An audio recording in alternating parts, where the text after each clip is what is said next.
안녕하세요. 방콕에서 부동산 에이전시 운영 중인 고마저씨입니다. 자, 제가 여기서 일을 한 이후로 오래된 콘도를 사서 재건축할 때까지 가지고 있으면 안 되냐, 이 얘기를 하시는 분들이 꽤 많습니다. 저는 개인적으로 이걸 물어보시는 분이 재건축 투자를 해왔는지 의문입니다. 그리고 뭐 재건축의 개념을 알고 계신지도 저는 의문입니다. 자, 일단 여러분들하고 도시의 생김새부터 한번 살펴보도록 하고, 그 다음에 아파트먼트의 생김새를 특히 살펴보도록 하겠습니다. 자, 한국의 아파트는 이렇게 돼 있죠. 대단지 아파트로 되어 있습니다. 자, 그런데 자, 일본 가보겠습니다. 일본에서 굉장히 고급 주택이 있는 미나토구 가보시면 여기에 한국식으로 아파트 지어진 데 없습니다. 한국식으로 아파트 지어진 데가 아예 없죠. 보시면 없습니다. 한국식으로 아파트 지어진 데가 어디 있습니까, 여기? 없죠. 특히나 일본 같은 경우는 지진이나 해일 같은 것들이 많이 일어나지 않습니까? 그래서 되도록이면 고층 아파트에 살려는 경향이 적습니다. 예를 들어서 뭐 지진 같은 것들이 일어났을 때 고층에 있으면 탈출하기가 굉장히 힘들지 않습니까? 그래서 되도록이면 고층 아파트에 살려고 하는 경향이 뭐 도쿄 정도를 빼고 나면 거의 없다라고 보시면 되고요. 그리고 한국식의 대단지 아파트라는 건 저 외곽에 있는 도시에나 가야 나옵니다. 그것도 옛날처럼 낮은 아파트들이 대부분 나오고요. 자, 그리고 태국 보시면, 방콕 보시면 그런 아파트 없죠. 어딜 봐도 없습니다. 그리고 저기 있죠. 저쪽에 논타부리 쪽에 가면 그런 아파트들이 좀 있을 때가 있습니다. 근데 이거는 왜 있냐 하면 이런 아파트들 대부분이 외국에 가면 도시 외곽에 좀 저소득층이 삽니다. 그러니까 어떤 형태를 보시면 되냐면 지금 한국에서 재개발을 하려고 하는 아파트 형태들 있죠. 옛날에 오래된 아파트 형태들이 대부분 그 형태를 벤치마킹해서 한국에서 지어졌습니다.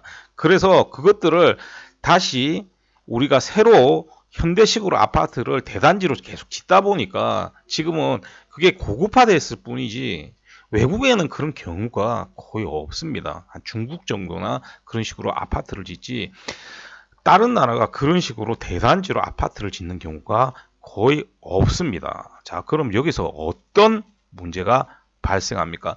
우리가 재건축이라는 건 분담금을 내고 나서 남아야지 재건축이 되는 거지 않습니까? 그래서 지금도 규제 같은 거 많이 걸리면 재건축 못 하지 않습니까? 그래서 실제로 예전에 재건축에서 돈을 많이 벌었던 적이 있습니다. 그건 언제 벌었냐면 우리가 5층 이하의 아파트들 같은 경우는 용적률이 100%가 안 되는 경우가 굉장히 많았습니다. 그래서 이런 아파트는 고층을 지으면 당연히 세대수는 작은데 대지 지분은 높기 때문에, 그리고 가치도 높죠. 그러니까 이게 남아요. 집을 바꿔도 돈이 남는 경우가 꽤 많았습니다. 지금은 그런 경우가 거의 없죠. 지금은 이제 가치 상승해서 시세 차익이 나야지만 이득을 볼 수 있는 구조화가 되어 있습니다. 왜냐하면 지금 5층짜리 거의 없고 이제 대부분 다 강남에도 10층 정도 되는 아파트들이기 때문에 그렇죠.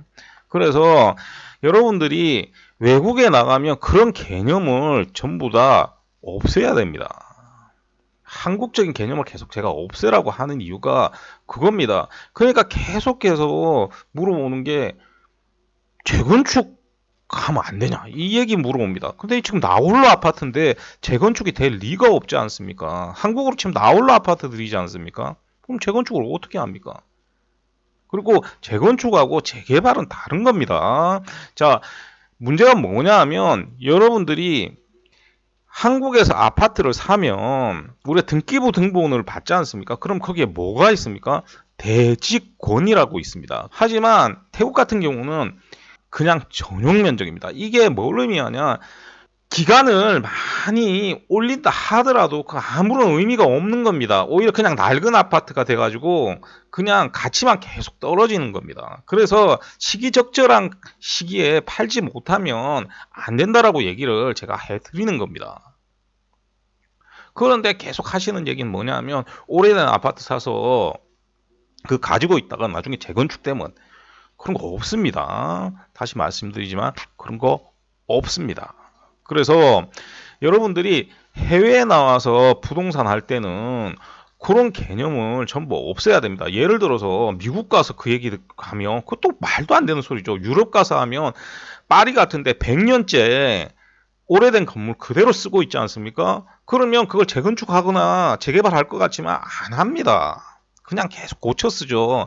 그래갖고 수요가 터져 나가서 집값이 살인적으로 만들어져도 안 짓습니다. 그렇게 한국처럼. 왜냐하면 평지기 때문에 도시가 평지입니다. 프랑스만 가도 도시가 어마어마하게 평지에 지어집니다. 그렇기 때문에 외곽에 그냥 집 지어버리면 됩니다. 그리고 임대주택은 아파트먼트로 지어서 주면 훨씬 더 효율적이기 때문에 그렇게 만들어서 주는 겁니다. 그래서 한국하고 개념이 다르다라고 보시면 되고요. 그래서 여러분들 한국처럼 도시 중심에 예를 들면 강남 같은데 이렇게 대단지로 아파트를 짓고 이런 경우가 외국에는 없기 때문에 재건축, 뭐 재개발 이런 거 해서 돈을 벌 수 있다는 생각을 버리셔야 됩니다. 자, 그래서 오늘은 여러분들한테 간단하게 재건축, 재개발 이런 것들은 방콕에서 생각을 아예 하지 않으셔야 된다는 거 다시 한번 알려드리면서 오늘 방송을 마칠까 합니다. 오늘도 들어주셔서 대단히 감사드리고요. 이상준 방콕에서 고마제시였습니다.